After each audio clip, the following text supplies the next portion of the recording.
说到这个铝来代替铜来制作电线呢，不是什么新鲜的科技了。1888年匹兹堡冶金公司就是世界上首个铝电解厂呢就已经诞生了。那么随着成本的不断降低呢，到了1990年的时候呢，铝制的电线电缆呢也就问世了。于是呢，工业界早就出现了两种截然不同的言论。一种呢是希望能够大量的去运用铝镁硅合金来代替铜，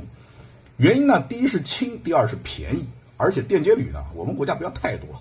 但是铜矿呢，咱们还是缺得紧啊。全世界每年产出的铜矿有1半以上是给咱们用的，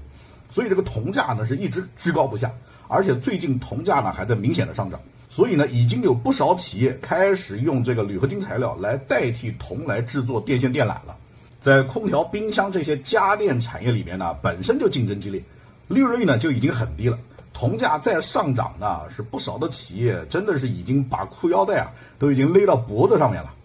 于是呢，就有一些企业呢开始使用铝合金材料来制作产品内部走线，这个降低的成本呢虽然有限，但是毕竟是降本啊。产品的成本能够降低1分钱，那就是净利润能够增加1分钱。所以在不少企业的眼中这个苍蝇腿它也是肉啊。所以呢，铝代铜在我们国内呢还是有很多的支持者的，但是大多数呢其实是制造商。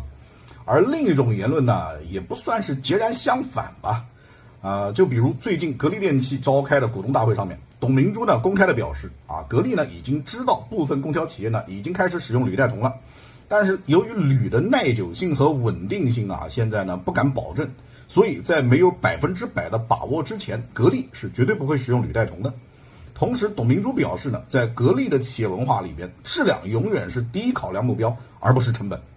铜的涨价呢，是对格力呢有压力，但是一个好的企业要对国家负责，要对股民负责，要对员工负责。能够和格力一样做出这样决定的企业呢，其实不多。格力做这个决定呢，说这个话呢，它是有底气的。它的底气呢，一是销量，二是产品单价。格力呢是有钱也有实力来维护自己的这个底线。至于有人说格力的这个担心是没有根据的说谁能证明铝合金电线它不行呢？说这个话呢，他应该绝对不是电工稍微有点应用经验呢，其实应该知道，首先铝的导电率呢比铜低，铝合金呢其实也不如铜，也就是说，除非使用更粗的铝制电线，不然电能的损耗呢就会增加，而这个损耗呢其实就是转化成电线发热，而且在接头处它的发热量是最大的。那么如果用铜发热后呢，是不易变形，也不易发生热胀冷缩的效果。但是换成铝或者铝合金呢，反复的热胀冷缩，铝线呢是会发生如变的，从而会引起连接的松动以及过热现象。而且铝呢也要比铜呢要软，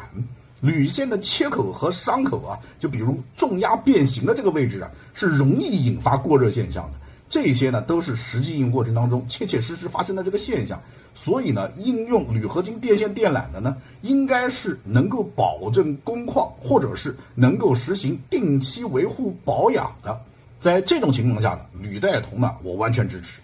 但是在于工况比较复杂，无法进行或者不易实行定期的电路的线路专项检修维护的这些场景当中呢，我对铝代铜持保留意见。那么有多少家庭把电视、冰箱、空调买回去之后，每隔1年会进行线路检修和维护的呢？这几乎不可能嘛。尽管这些电器的电线呢都在内部结构里面，是被结构件呢保护起来的，基本上呢是属于稳定状态以及合格工况的。